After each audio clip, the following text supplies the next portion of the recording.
प्रतिपदकल्प निरूपण में ब्रह्मा जी की पूजा अर्चना की महिमा। राजा शतानीक ने कहा, ब्रह्मान, आप प्रतिपदा तिथि में किए जाने वाले कृत्य, ब्रह्मा जी के पूजन की विधि और उसके फल का विस्तार पूर्वक वर्णन करें। सुमंतु मुनि बोले, हे राजन, पूर्व कल्प में स्थावर जंगमात्मक संपूर्ण जगत के नष्ट हो जाने पर सर्वत्र जल ही जल हो गया। उस समय देवताओं में श्रेष्ठ चतुर्मुख ब्रह्मा जी प्रकट हुए और उन्होंने अनेक लोकों, देवगणों तथा विविध प्राणियों की सृष्टि करी। प्रजापति ब्रह्मा देवताओं के पिता तथा अन्य जीवों के पितामह हैं, इसलिए इनकी सदा पूजा करनी चाहिए। ये ही जगत की सृष्टि, पालन तथा संहार करने वाले हैं। इनके मन से रुद्र का, वक्ष स्थल से विष्णु का आविर्भाव हुआ। इनके चारों मुखों से अपने 6 अंगों के साथ चारों वेद प्रकट हुए। सभी देवता, दैत्य, गंधर्व, यक्ष, राक्षस, नाग आदि इनकी पूजा करते हैं। यह संपूर्ण जगत ब्रह्ममय है और ब्रह्म में स्थित है, अतः ब्रह्मा जी सबसे पूज्य हैं। राज्य, स्वर्ग और मोक्ष, ये तीनों पदार्थ इनकी सेवा करने से प्राप्त हो जाते हैं। इसलिए सदा प्रसन्न चित्त से यावत जीवन नियम से ब्रह्मा जी की पूजा करनी चाहिए। जो ब्रह्मा जी की सदा भक्ति से पूजा करता है, वह मनुष्य स्वरूप में साक्षात ब्रह्मा ही है। ब्रह्मा जी की पूजा से अधिक पुण्य किसी में न समझकर सदा ब्रह्मा जी की पूजा करते रहना चाहिए। जो ब्रह्मा जी का मंदिर बनवाकर उसमें विधि पूर्वक ब्रह्मा जी की प्रतिमा का प्रतिष्ठान करता है, वह यज्ञ, तप, तीर्थ, दान आदि के फलों से करोड़ों गुना अधिक फल प्राप्त करता है। ऐसे पुरुष के दर्शन और स्पर्श से 21 पीढ़ी का उद्धार हो जाता है। ब्रह्मा जी की पूजा करने वाला पुरुष बहुत काल तक ब्रह्मलोक में निवास करता है। वहां निवास करने के पश्चात वह ज्ञान योग के माध्यम से मुक्त हो जाता है, अथवा भोग चाहने पर मनुष्य लोक में चक्रवर्ती राजा अथवा वेद वेदांग पारंगत कुलीन ब्राह्मण होता है। किसी अन्य कठोर तप और यज्ञों की आवश्यकता नहीं है। केवल ब्रह्मा जी की पूजा से ही सभी पदार्थ प्राप्त हो सकते हैं। जो ब्रह्मा जी के मंदिर में छोटे जीवों की रक्षा करता हुआ सावधानी पूर्वक धीरे धीरे झाड़ू देता है तथा उपलेपन करता है, वह चंद्रायण व्रत का फल प्राप्त करता है। एक पक्ष तक ब्रह्मा जी के मंदिर में जो झाड़ू लगाता है, वह 100 करोड़ युग से भी अधिक ब्रह्मलोक में पूजित होता है और अनंतर सर्वगुण संपन्न चारों वेदों का ज्ञाता धर्मात्मा राजा के रूप में पृथ्वी पर आता है।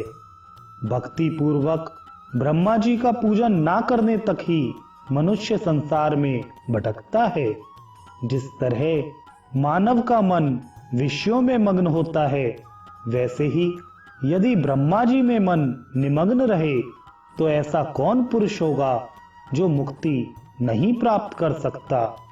ब्रह्मा जी के जीर्ण एवं खंडित मंदिर का उद्धार करने वाला प्राणी मुक्ति प्राप्त करता है। ब्रह्मा जी के समान ना कोई देवता है, ना गुरु, ना ज्ञान है और ना कोई तप ही है। प्रतिपदा आदि सभी तिथियों में भक्ति पूर्वक ब्रह्मा जी की पूजा कर पूर्णिमा के दिन विशेष रूप से पूजा करनी चाहिए तथा शंख, घंटा, भेरी आदि वाद्य ध्वनियों के साथ आरती एवं स्तुति करनी चाहिए। इस प्रकार व्यक्ति जितने पर्वों पर आरती करता है, उतने हजार युग तक ब्रह्मलोक में निवास और आनंद का उपभोग करता है। कपिला गौ के पंचगव्य और कुशा के जल से वेद मंत्रों के द्वारा ब्रह्मा जी को स्नान कराना ब्रह्म स्नान कहलाता है। अन्य स्नानों से 100 गुना पुण्य इसमें अधिक होता है। यज्ञ एवं अग्निहोत्र आदि के लिए ब्राह्मण, क्षत्रिय और वैश्य को कपिला गौ रखनी चाहिए। ब्रह्मा जी की मूर्ति का कपिला गाय की घृत से अभ्यंग करना चाहिए। इससे करोड़ों वर्षों में किए गए पापों का विनाश होता है। यदि प्रतिपदा के दिन कोई एक बार भी घी से स्नान कराता है तो इसके 21 पीढ़ी का उद्धार हो जाता है। स्वर्ण वस्त्र आदि से अलंकृत 10,000 सवस्ता गौ वेदज्ञ ब्राह्मणों को देने से जो पुण्य होता है, वही पुण्य ब्रह्मा जी को दुग्ध से स्नान कराने से प्राप्त होता है। एक बार भी दूध से ब्रह्मा जी को स्नान कराने वाला पुरुष स्वर्ण के विमान में विराजमान हो ब्रह्मलोक में पहुंच जाता है। दही से स्नान कराने पर विष्णु लोक की प्राप्ति होती है। शहद से स्नान कराने पर इंद्रलोक की प्राप्ति होती है। ईख के रस से स्नान कराने पर सूर्यलोक की प्राप्ति होती है। शुद्धोदक से स्नान कराने पर सभी पापों से मुक्त होकर ब्रह्मलोक में निवास करता है। वस्त्र से छने हुए जल से ब्रह्मा जी को स्नान कराने पर वह सदा तृप्त रहता है और संपूर्ण विश्व उसके वशीभूत हो जाता है। सर्वौषधियों से स्नान कराने पर ब्रह्मलोक, चंदन के जल से स्नान कराने पर रुद्रलोक, कमल के पुष्प, नीलकमल, पाटला, कनेर आदि सुगंधित पुष्पों से स्नान कराने पर ब्रह्मलोक में पूजित होता है। कपूर और अगर के जल से स्नान कराने पर या गायत्री मंत्र से 100 बार जल को अभिमंत्रित कर उस जल से स्नान कराने पर ब्रह्मलोक की प्राप्ति होती है। शीतल जल या कपिला गाय के धारोष्ण दुग्ध से स्नान कराने के अनंतर घृत से स्नान कराने से भी सभी पापों से मनुष्य मुक्त हो जाता है। इन तीनों स्नानों को संपन्न कर भक्ति पूर्वक पूजा करने से पूजक को अश्वमेध यज्ञ का फल प्राप्त होता है। मिट्टी के घड़े की अपेक्षा तांबे के घट से ब्रह्मा जी को स्नान कराने पर 100 गुना, चांदी के घट से 1,00,000 गुना फल होता है और स्वर्ण कलश से स्नान कराने पर 1,00,00,000 गुना फल प्राप्त होता है। ब्रह्मा जी के दर्शन से उनका स्पर्श करना श्रेष्ठ है। स्पर्श से पूजन और पूजन से घृत स्नान अधिक फलदायक है। सभी वाचिक और मानसिक पाप घृत स्नान कराने से नष्ट हो जाते हैं।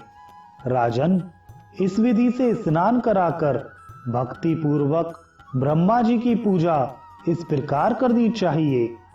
पवित्र वस्त्र पहनकर आसन पर बैठ संपूर्ण न्यास करना चाहिए। प्रथम 4 हाथ विस्तृत स्थान में एक अष्टदल कमल का निर्माण करें। उसके मध्य नाना वर्ण युक्त 12 दल यंत्र लिखें और 5 रंगों से उसको भरें। इस प्रकार यंत्र निर्माण कर गायत्री के वर्णों से न्यास करें। गायत्री के अक्षरों द्वारा शरीर में न्यास कर देवता के शरीर में भी न्यास करना चाहिए।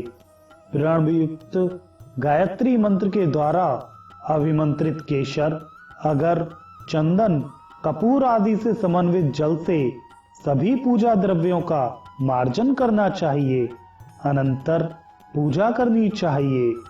प्रणव का उच्चारण कर पीठ स्थापन और प्रणव से ही तेज स्वरूप ब्रह्मा जी का आवाहन करना चाहिए।